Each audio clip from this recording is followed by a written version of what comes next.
Go to the Daily Take now and bring in a guy who I would say ran the city, figuratively, for years. The great Geraldo Rivera joins us. Isn't that right, Geraldo? Hey, Connell. Should have been running New York. I had it in the palm of my hands. That's right.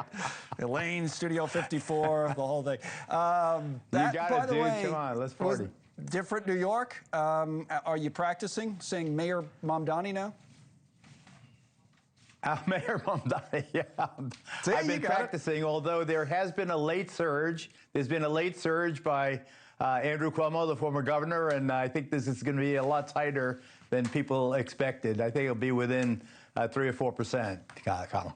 Okay, we'll watch it tonight. We'll have the results all night long on NewsNation. You know, there's a couple of interesting things. Let me take them off one by one on the race. Particularly, Mamdani got a lot of attention that when he said he was going to keep the police commissioner, Jessica Tisch, who's in place. She gets some attention with this headline: New York City shootings and subway crime, according to Commissioner Tisch, are at an all-time low in the month of October. She goes on to say it isn't luck or coincidence. It's a direct result of our precision policing strategy, relentless work of the men and women of the NYPD carry out this plan. So, you know, we've heard a lot about crime in big cities, including New York, and Tisch says things have never been better in terms of subway crime, which was the issue here in New York. What would you say about that? Well, I think, first of all, we have to give credit to the forgotten man, Mayor Eric Adams, former police captain, who brought the police department back from the edge of the abyss.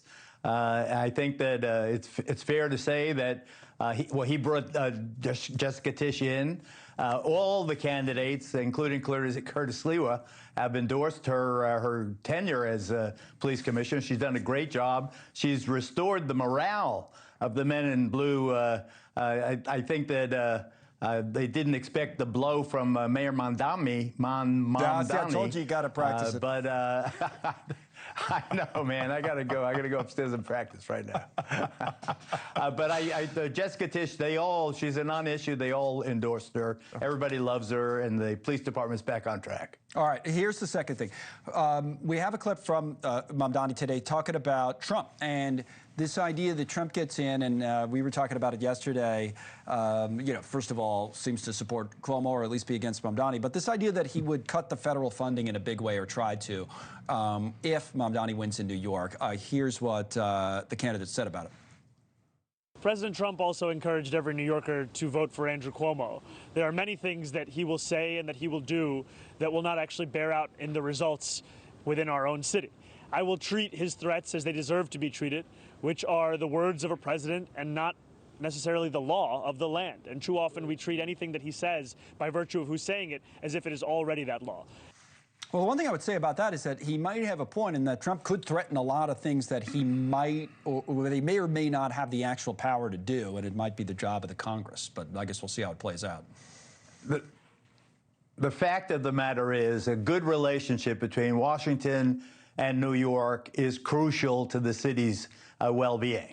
There is no doubt but that Andrew Cuomo, when he was governor, and he had a good relationship, obviously, with Joe Biden, they got LaGuardia Airport from the third world, fourth world status to a world-class airport. It is really. They got the Moynihan passenger station, Penn Station. I mean, they were when the federal government, as we see now, where Trump has stopped the work on the crucial tunnels connecting New Jersey and New York, those crucial rail tunnels.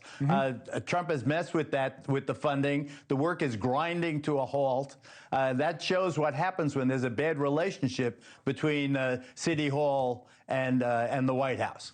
It is crucial that they work together for the city's largest, the country's largest city, the economic driver for the nation. It's crucial that there be this strong relationship. You can imagine how an antagonistic, you don't have to be a political expert, just imagine when the mayor and the president hate each other, and you need federal and city cooperation on these big infrastructure projects. You can see how things can get gummed up. It's obvious. It's not politics. It's human nature.